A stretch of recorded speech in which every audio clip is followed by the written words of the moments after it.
I think I'm your enemy, but that don't make you mine. And all I have now is sympathy. I wish that you'd stop trying. Oh, please stop lying.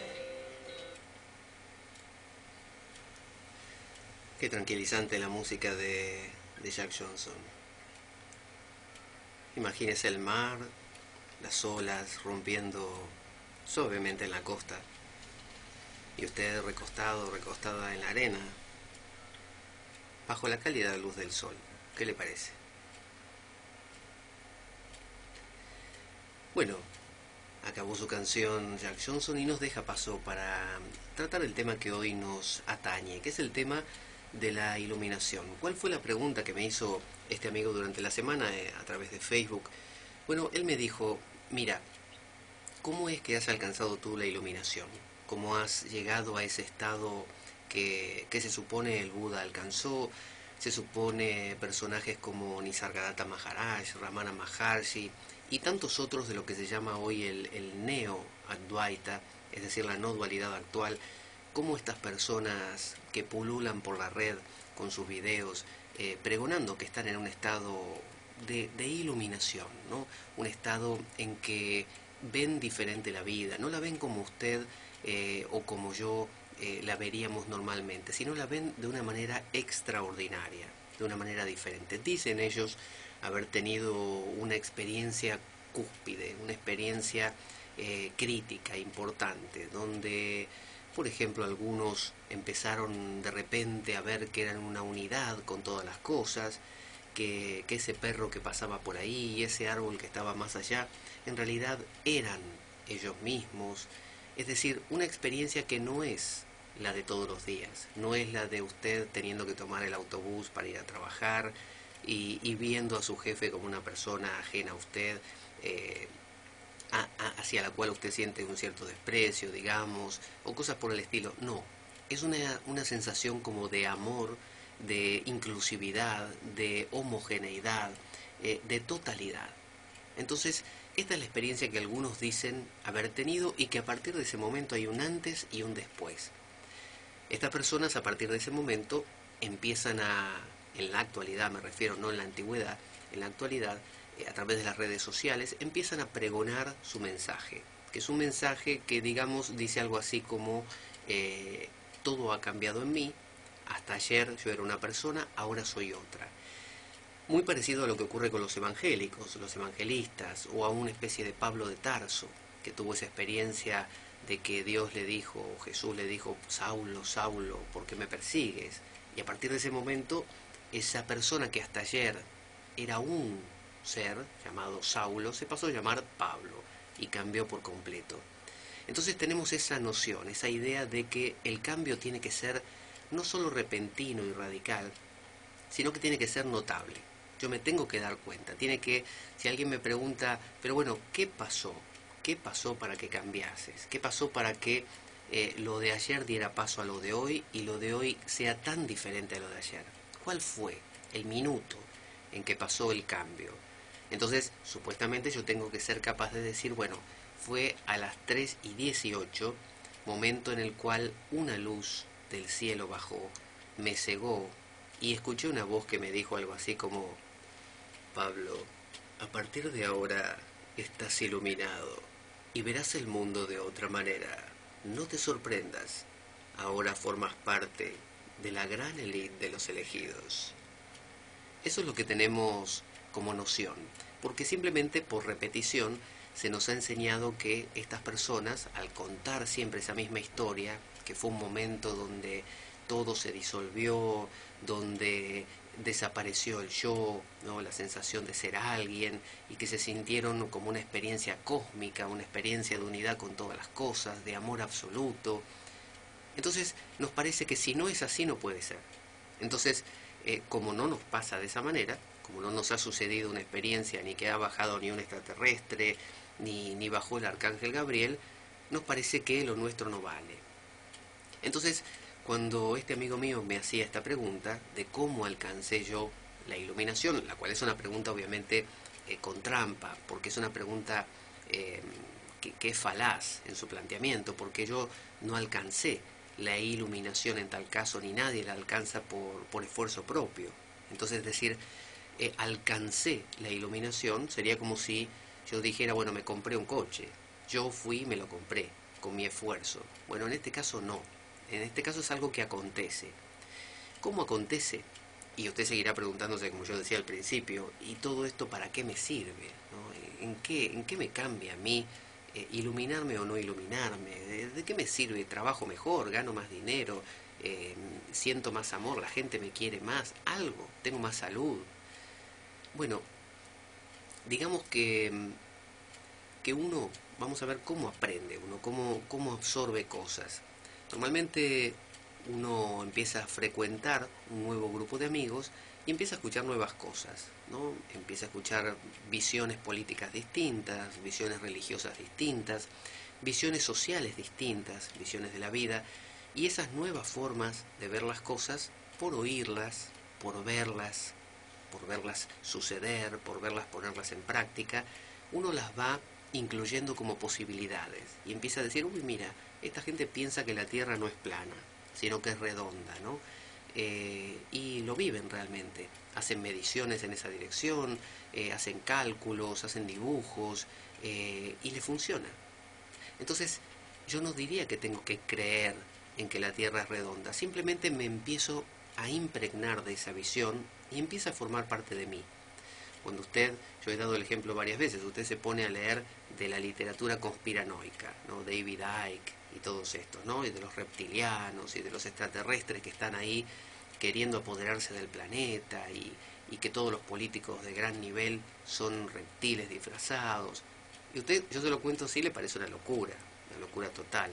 Pero si usted empieza a leer esta literatura una y otra vez, se adentra en un mundo especial, un mundo en donde esas cosas son reales. Entonces usted dirá, bueno, pero sigue siendo fantasía. No, porque de tanto leerlo, usted se entusiasma, se compenetra, y eso empieza a formar tan parte de usted que no le cabe duda de que hay reptilianos, que hay reptiles detrás de cada político. Entonces usted ve a Obama dando una conferencia y usted sabe que es un reptil, pero de acá a la China. Entonces, ¿qué quiero decir con esto? Que no necesita uno para realizar, para darse cuenta de que la Tierra es redonda, lo cual no quiere decir que la Tierra lo sea, simplemente que uno se da cuenta de esa posibilidad, ¿no? Y lo empieza a tomar como una realidad, lo cual no quiere decir que sea lo real, simplemente que es una de tantas realidades. Bueno, usted empieza a ver que la Tierra es redonda porque se impregna. Si usted no se hubiera unido a un grupo de gente o no hubiera leído un libro que se llame La Tierra es redonda, dese cuenta, por ejemplo, usted nunca se hubiera enterado que la Tierra es redonda y nunca hubiera pensado que es así y nunca hubiera hecho cosas en esa dirección. Cuando usted ve que la Tierra es redonda y es una realidad para usted, empieza a hacer cosas como por ejemplo, qué sé yo, viajes por el mar, viajes por el cielo, empieza a pensar en satélites y cosas que pueden circunvalar la Tierra porque es redonda y existe el orbitar a la Tierra, cosa que no puede suceder si es plana y cosas por el estilo. Entonces, tiene consecuencias materiales. O sea, usted puede hacer un montón de cosas que no podría hacer porque no se le ocurrirían jamás si considera que la Tierra es plana. Entonces, cuando usted empieza a tener lo que se llama iluminación, y vamos a aclarar a qué nos referimos con esto. Cuando usted está convencido de que usted es Juan Pérez, ¿no? O María González, y nada más, como una isla flotando en el gran universo de otras personas, y cosas, y animales, bueno, usted se siente una parte. Y todo lo que sea una parte está separado del resto. Y si está separado del resto, está en fricción con el resto, está en oposición con algunos, en comunión con otros, pero está luchando por persistir, está luchando por existir.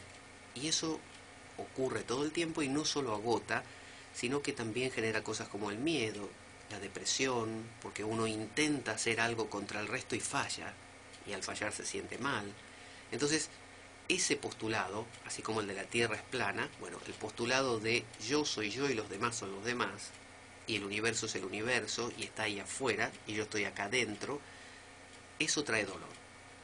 Entonces, ¿por qué un Buda busca la iluminación? ¿Por qué un Jesucristo busca la unión con el Padre? ¿Por qué los santos y sabios de todas las religiones y tradiciones buscan esa integración? La palabra yoga, por ejemplo, significa unión, ¿no? Ese yug, ¿no?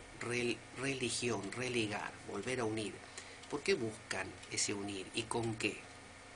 Bueno, esa unión es la unión con la totalidad, con lo que existe, con la vida en sí, no con un postulado filosófico, como si fuera el mundo platónico de las ideas. No, no, no. Se trata de darse cuenta, vamos a hablar a nivel ecológico, supongamos, darse cuenta que yo respiro aire y que si a mí me cortan un brazo, yo puedo, me lo cosen bien y ahí ando vivito y coleando y vivo muchos años más. Pero a mí me quitan el aire, que supuestamente es un no yo, porque el brazo es yo, es mío, pero el aire no. El aire está ahí, es de todos. Pero si a mí me quitan el aire, me muero. Y si a mí me quitan el sol, que supuestamente está ahí arriba y es de todos, y es no yo también, me muero. O sea que si miro y examino bien las cosas, empiezo a darme cuenta que yo soy una totalidad ecológica. Es decir, que yo no existo fuera del ecosistema. Yo soy el ecosistema, yo soy el aire, porque sin el aire muero. Yo soy el sol, porque sin el sol muero. Yo soy el alimento, porque sin el alimento muero. Y además, esa idea reduccionista de la ciencia dura, de que yo soy un ser humano en el mundo, separado del mundo, en lugar de con el mundo, es lo que causa ese dolor. Pero es simplemente un postulado, es simplemente una manera de pensar. Si yo cambio esa manera de pensar y empiezo a, digamos, la música de mi vida, en lugar de ser, no sé, otoño de Vivaldi, se convierte en primavera de Vivaldi, ¿qué cambia? Bueno, cambian las notas, cambia la cadencia, está el mismo violín, está el mismo, no sé, corno, está la misma trompeta, lo que usted quiera, pero cambia la manera de expresar, la manera de sonar, los matices, la cadencia y las notas. Entonces obtengo la primavera, que de repente es mucho más alegre. Y usted me dirá, bueno, pero si ambos son notas, ¿cuál es la diferencia? Bueno, que si yo escucho otoño o invierno, me va a transmitir una sensación de mayor tristeza, introspección, sequedad, mientras que si yo escucho primavera me va a ensalzar, me va a levantar, me va a volver mucho más alegre y expresivo y feliz, porque me llena de esos colores que tiene Primavera de Vivaldi. Entonces llevémoslo al plano de las ideas. Si yo considero que la Tierra es plana, va a tener sus consecuencias. Ciertas cosas no se me van a ocurrir jamás, ciertas otras no las voy a hacer jamás. Y si tengo una visión de la Tierra redonda, sí se me van a ocurrir muchas cosas y muchas posibilidades que de la otra manera no. ¿Es mejor una que la otra? No, son solamente ideas. No es mejor primavera de Vivaldi que otoño o invierno o verano. No, no, no es mejor. Simplemente es diferente y trae consecuencias diferentes. Entonces, alcanzar la iluminación, ¿cómo es alcanzar? ¿Cómo puede uno alcanzar ese nuevo estado? ¿Puedo yo, por ejemplo, convencerme a mí mismo que la Tierra es redonda si estoy rodeado de gente que piensa que la Tierra es plana? Difícil. Muy difícil porque jamás se nos ocurre. Simplemente porque crecimos con que la Tierra es plana, estamos acostumbrados a oír que la Tierra es plana.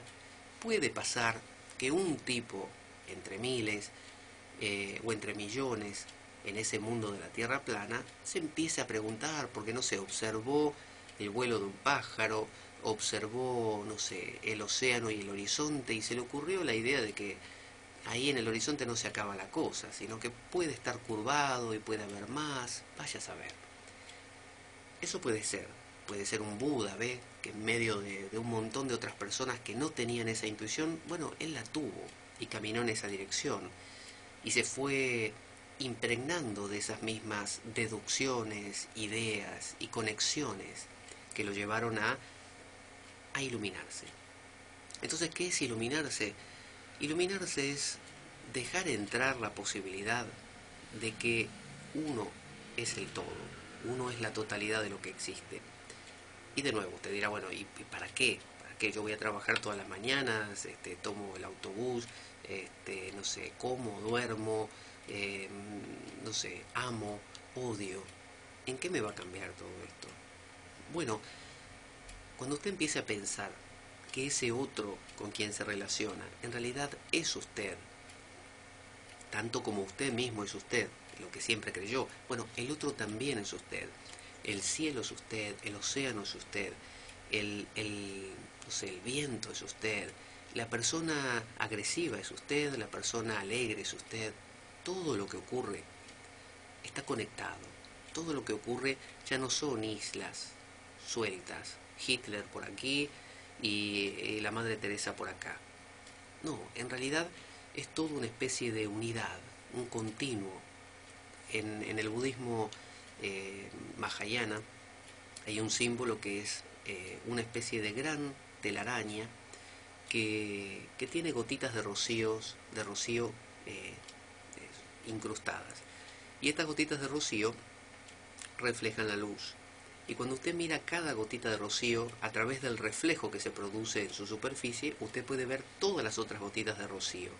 Es decir, no deja de haber seres individuales, no deja de haber gotitas, pero cada gotita se sabe reflectora de la totalidad, se sabe conectada con la totalidad. Entonces quien está iluminado es aquel que sabe que todos los demás son él mismo. Y esto trae una consecuencia muy grande. No es que a partir de ese momento usted va a amar a la humanidad y que no le va a importar que lo pisoteen o que te lo maten o siga viviendo. Si usted lo toma muy a pecho y sigue caminando en esa dirección, la dirección de la iluminación, claro que va a pasar eso.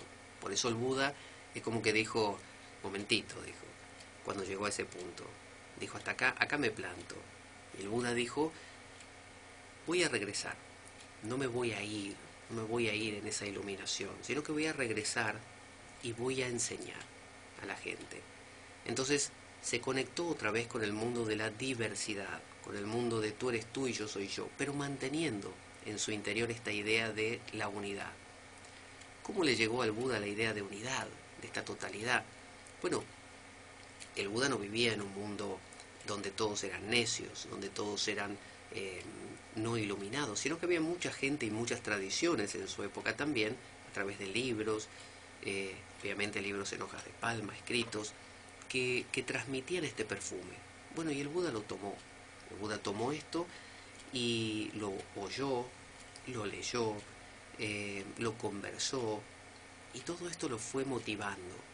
Quizás no le dieron vaya a saber, no le dieron la comida lista y preparada, sino que él tuvo que ir armándosela con algunos ingredientes. Pero como la pasión de él iba en esa dirección, fue armando esa comida. Y finalmente la fue degustando y fue diciendo, esto me encanta. Y empezó a ver las cosas de esa manera. No tuvo que esforzarse. Por ejemplo, Nisargadatta Maharaj, un iluminado de estos tiempos, que ya ha muerto, pero hace muy poco, decía, mi maestro me dijo que yo era la totalidad, que yo era Brahman, que yo era aquello, que yo era la vida misma, que no existía como Nisargadatta Maharaj y nada más, ¿no? Se llamaba Maruti en esa época, como Maruti y nada más, sino que yo era la totalidad. Y él dice, y yo le creí. Tan simple como eso, y yo le creí. Usted pensará, bueno, se trata entonces de creer, como yo creo en, no sé, en Jesucristo, y tengo que creer en algo. Bueno, no. Lo dijo así Nisargadatta como una manera en que él se expresaría. Lo que habrá querido decir es que él escuchó eso que le dijo su gurú y le pareció muy sensato. Y lo escuchó una vez, dos, lo meditó. Él mismo dice, me sentaba a meditar yo en lo que mi gurú me decía, y le pareció sensato. Si a usted le dicen la tierra es redonda, usted viene del mundo de la tierra plana, la primera vez que se lo dicen le parece un disparate, y usted no va a acordar nada, no le va a interesar ese asunto. Pero si usted deja que esto le resuene una y otra vez y se lo cuentan y usted lo tiene presente y a la su vez mira la tierra y mira los pájaros volando, poco a poco esta idea se le va a ir impregnando y va a llegar al punto donde usted va a decir, sí, para mí es muy sensata esta idea, para mí es así. Y podría contándole a otro decirle, mira, me dijeron que la tierra era redonda y lo creí, como para resumir. Pero en realidad fue un proceso donde usted fue asimilando, donde el otoño de Vivaldi, entrando notas nuevas, se fue transformando poco a poco en primavera de Vivaldi. Otras veces la irrupción de esas notas es más fuerte y usted dice, bueno, tuve una experiencia mística, porque usted estaba escuchando otoño de Vivaldi y de repente alguien le sube el volumen a primavera, pero 100 veces más de lo que usted estaba escuchando, y lo abruma. Y usted dice, ¿qué es esto? ¿Qué es esta música tan hermosa? ¿De dónde viene? Y le apagó por completo otoño, pero porque se lo aplastó. Primavera fue aplastante. A veces pasa eso se llama la experiencia cumbre, o la experiencia cúspide, que es esa que yo le decía, donde la gente dice, vi la totalidad, vi los universos amándose entre sí, vi que yo era la planta, yo era la persona, yo era ese transeúnte, yo era mi jefe que me trataba mal, yo era todo. Pero así como esas experiencias se tienen, muchas veces, así como se tienen, se disuelven. Es decir, a usted le suben el volumen a primavera, hasta que sea un volumen abrumador, ya no escucha más otoño, usted dice, qué maravilla, primavera, qué hermosa esta melodía, ¿de dónde viene? Y ¡pum!, se apagó. Porque la experiencia cumbre a veces dura minutos, y se apagó. Y usted empieza a escuchar de nuevo otoño o invierno, y poco a poco se vuelve a lo de siempre. Entonces usted diría, tuve una experiencia cumbre, pero no caló. O, por ejemplo, fui a la charla que daba el iluminado tal, el gurú tal, el maestro tal, y me pareció fantástico, pero me duró 3 días. Después del tercer día ya era yo de nuevo con mis cosas. Entonces, ¿qué hace que una experiencia cumbre o un contacto progresivo con estas nuevas ideas, por ejemplo que la Tierra es redonda, cale o no cale? ¿Cuál es la diferencia? ¿Qué tiene que pasar para que eso cale o no cale? Es como si usted me preguntara, ¿cómo puedo hacer para que mi hijo estudie? O para que se interese por, qué sé yo, por la filosofía, contándole cosas de la filosofía, haciéndole vivir experiencias. No lo sé, porque depende de cada ser humano.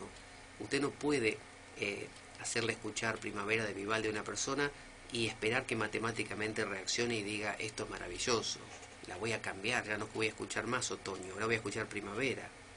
No, quizás otra persona dice, no, mira, a mí me encanta otoño, es más oscura, va más conmigo, primavera la verdad no me moviliza tanto. Entonces, ¿cómo funciona? Es imprevisible. Por eso en las tradiciones religiosas se dice que existe tal cosa como la gracia divina. La gracia se derrama. Usted no puede comprar la gracia. En la época medieval se compraban las indulgencias, ¿se acuerda? Para ganarse el cielo o para salir del infierno o del purgatorio. Pero bueno, aparentemente no eran tan efectivas, ¿no? La gente se seguía tostando a vuelta y vuelta ahí en el infierno. Es decir, la gracia no puede comprarse. Usted no puede tener la sabiduría garantizada.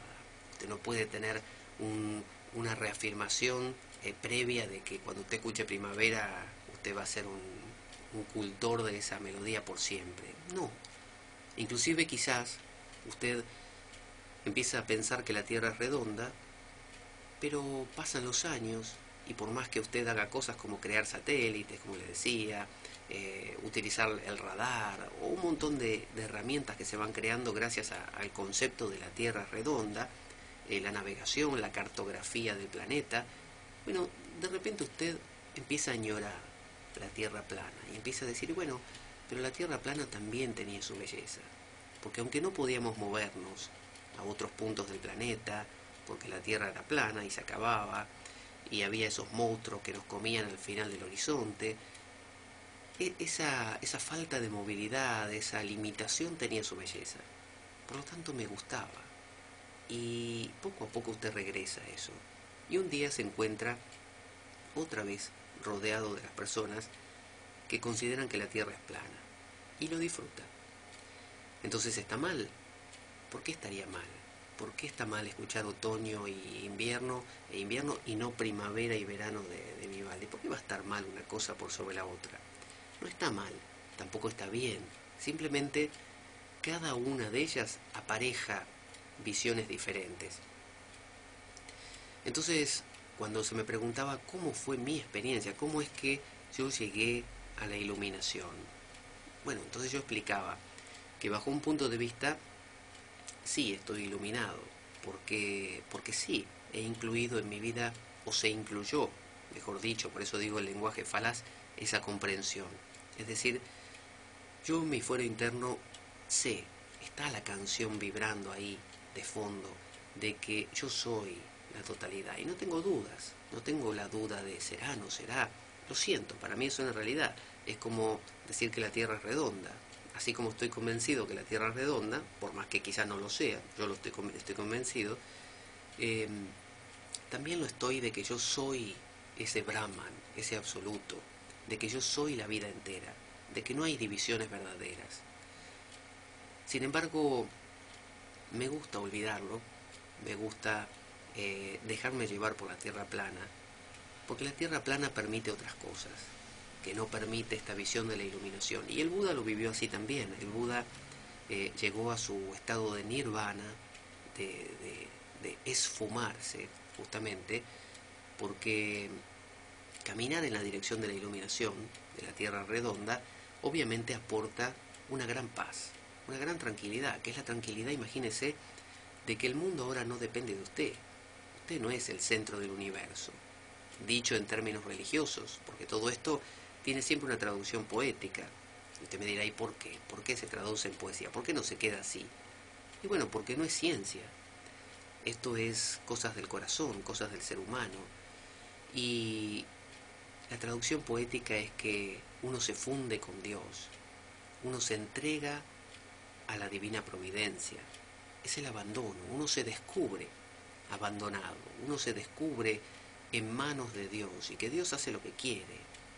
Entonces, ¿qué diferencia hay entre plantearlo poéticamente y decirlo más crudamente? Bueno, si yo lo digo crudamente, es decir, mira, descubrí que todo es uno, ¿no? O realicé, o comprendí, o empecé a ver las cosas como que todo es uno. Todo es una unidad, todo es una realidad interconectada. Pero eso suena muy frío. A mí me gusta más decir, bueno, descubrí que Dios nos ama. Y que nos ama de una manera que nos incluye. Y que Dios es nosotros. No tanto que yo soy Dios, sino que Dios es yo. Y que eligió convertirse en mí y en todos los seres para jugar un juego, para el gran drama divino, para divertirse. Entonces, esa divinidad se convierte en la parte, en mí. Y juega un juego. Imagínense que el juego consiste en que yo tengo que buscarlo, en que yo tengo que acordarme otra vez que la Tierra era redonda y no solo plana. Y a veces cuando llego al punto de descubrir que la Tierra es redonda, es decir, cuando llego a descubrir que yo soy en el fondo ese Dios que juega a ser yo, ese Dios dice, bueno, ¿y qué pasa ahora? Se nos acaba el juego. Entonces Dios a propósito me hace olvidar, me da un toquecito en la cabeza, como cuando Hera, la esposa de Zeus, tocaba con la locura a alguno de sus, a Hércules, por ejemplo, de los hijos espurios de Zeus. Bueno, de la misma manera, a veces Dios toca a un ser humano y le dice, bueno, ahora olvídate,